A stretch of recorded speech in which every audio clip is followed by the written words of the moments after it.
Good evening. It is 5:30, and we will call this meeting to order. We'll start with a roll call. Absolutely. Mayor Bliss? Yes.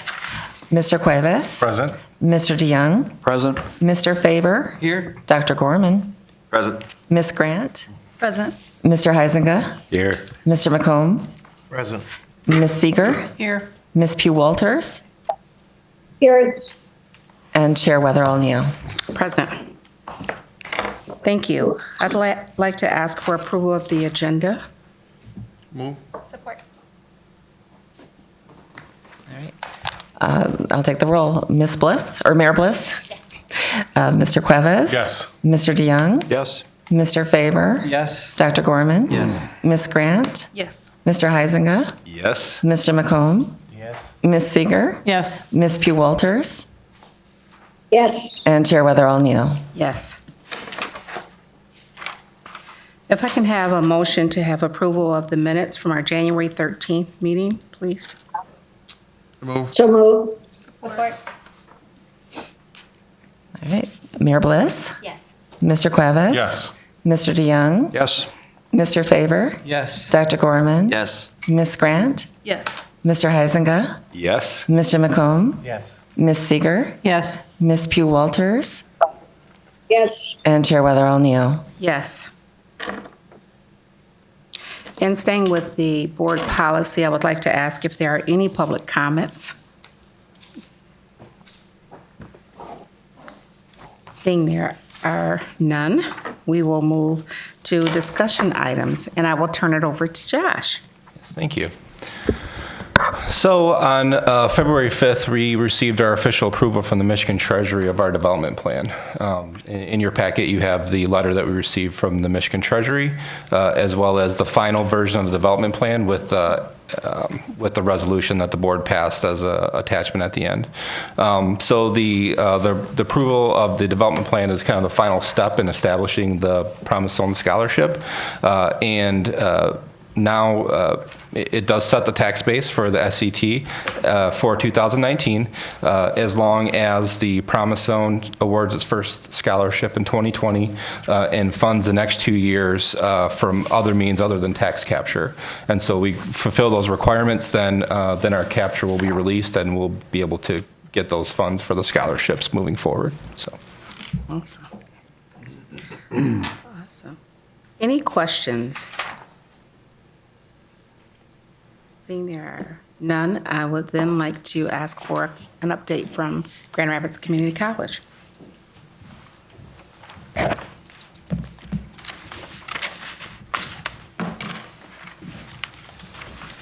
Good afternoon. Thank you for the opportunity to provide you with an update. There is a memorandum in your packet, so just a couple of highlights, and then we'd be happy to answer any questions that you might have. First, I'd like to introduce, for those of you who have not met, Evan Macklin. Evan is a JRCC employee acting as interim Promise Zone Director. Is doing a fabulous job keeping us moving as we need to be running really quickly to make sure that we're ready to award to students and are all set to accept them within the Promise Zone parameters for fall. So he is doing a great job and we are very appreciative of his work. A couple highlights that are included in the memo that's in your packet. We have had a number of meetings, including 2 with superintendents and principals on the 29th of January. A follow-up meeting on February 4th with primarily counselors and data representatives from each of the eligible high schools. Both greatly attended, good solid information. As part of the February 4th meeting, we developed and reviewed with that group the data set that we needed to collect for the individual schools to determine eligibility for us and then get that data to us so that we may then reach out to eligible students and proceed down the path that we need to make sure that we're ready for them. So that is now ongoing, kicked off on that February 4th meeting. We are collecting data. We did share with that group and came to a consensus that tomorrow is actually our official deadline. I mean, we'll continue to accept it. We're hoping to get all of that data in by tomorrow. We have received 3 or 4 schools' data already. We have successfully, we being Evan, has successfully uploaded that into our system. So everything is proceeding as planned. We're very hopeful that we will receive the bulk of the information tomorrow so that we can proceed. Our goal is to get an award letter out to all eligible students by next Friday. That is important to us to keep the process moving, important to the students so that they know where they are and that we can make sure that they're all very much informed of the opportunity afforded to them. Along those lines, we have an open house scheduled for all Promise Zone eligible students and their families on March 14th. Where we will share all information, we will answer any questions that they might have, and we have that aligned with our traditional spring open house down at CC.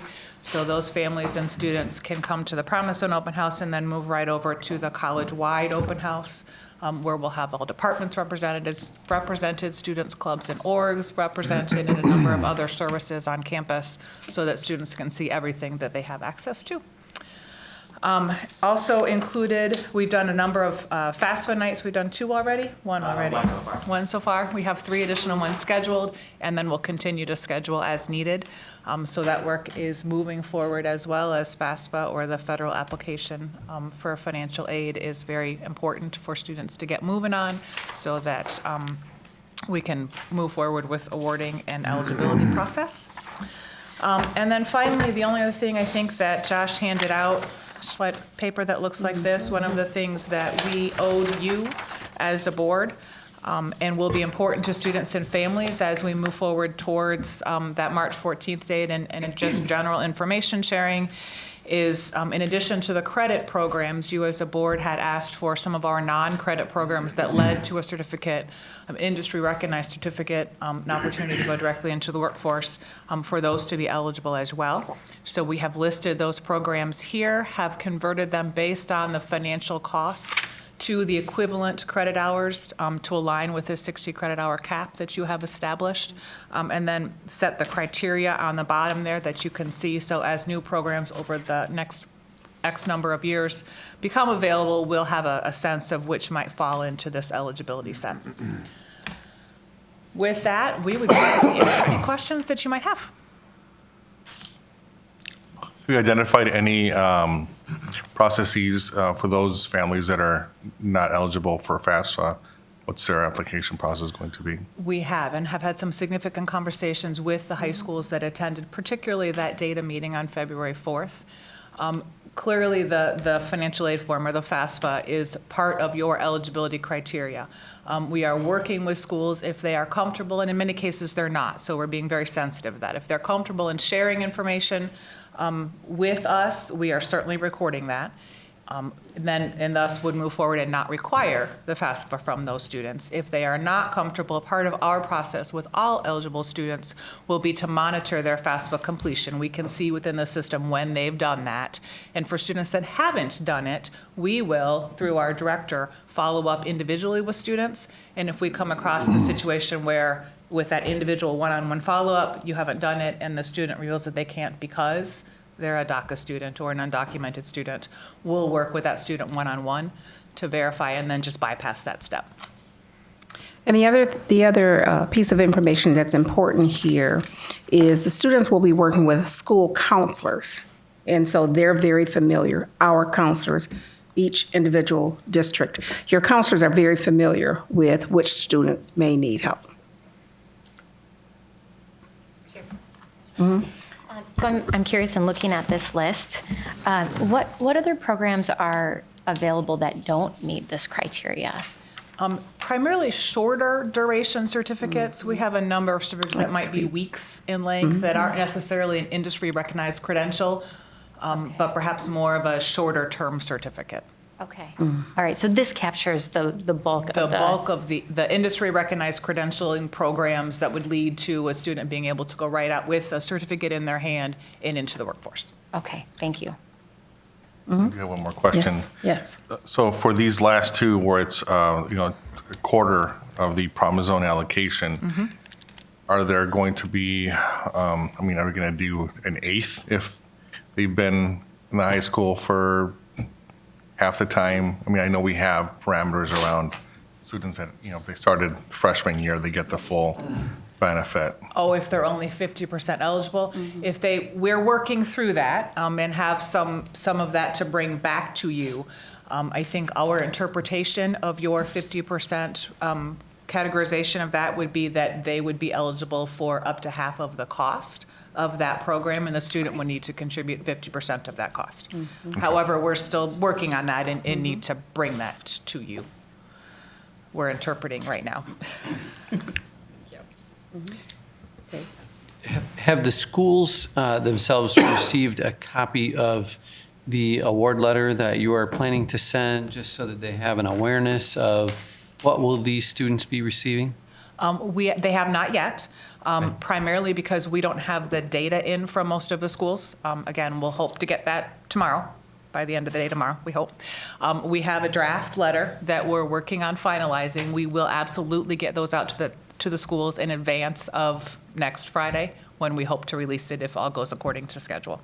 Yeah, I So think yes, it'd just they be will have it in helpful as part of the advance. process. And for us, I know when I talked to Josh and Evan a little bit, we're just a little held up. Our policy requires, in order for us to share that information, to have parent permission to do that. So it's going to take a little longer for us to obtain that and get the information to you. So we'll get it as quickly as we possibly can. Okay, thank you. I think there's just a recommendation to make sure that when you share the letter with the schools oftentimes think they act as a vacuum. And it's helpful to know that if the superintendent or head of school at a particular location gets a complimentary copy of that, just so that it can be shared with their boards, I think that'd be helpful. Just great. the more information that we can transparently communicate to the central office administrative team is really valuable. Okay. I know I'll get it here, Absolutely. I understand that, Yep. but I'm one of one, and there's others that perhaps aren't represented on the board. So yes, absolutely. We will do our best to share broadly. Yeah. My one caveat would be in some of those smaller schools, we may not have that contact information. So Totally get that. we will, yeah. And maybe one of the things we can do is work on a roster. So, Julie, if we can put together a roster so that we can have the information on each of the districts, Thank you. that would make it easier. Thanks. There are no other questions or comments, then we will move to the action items. Josh? Okay, so the first item is the approval of the high schools eligible for the Promise Zone Scholarship. So the development plan is approved, and within that, so the development plan didn't list the eligible schools, as is the practice with how the Treasury likes to approve these things. So it really is the interpretation of this board on which schools are eligible or not. Since the December meeting, and actually since the January meeting, we've been looking at a list of 22 schools. We were interpreting the law pretty closely, and that's the ones that we felt were eligible coming forward. After that date, there were two additional schools that came forward, worked with the chairperson to consider those, and felt that they were kind of exceptions that should be made, and we advised with Chuck Wilbur as well at the state, to get his guidance, since he was instrumental in drafting. So those two schools are Next Tech, which is a virtual school, and we made that decision that virtual schools would not be eligible. However, FACE virtual schools, there's not many of them, but it's a category of virtual schools where more than 50% of the instruction happens in a building, and that building in this case is located in the city of in the zone, the Promise Zone, which is the GRPS boundaries. It's also in the city, and so that one was the chairperson felt that should be granted, and also, West Michigan Aviation Academy has the unique distinction of being the only school that's on a city parcel, but not located within the zone.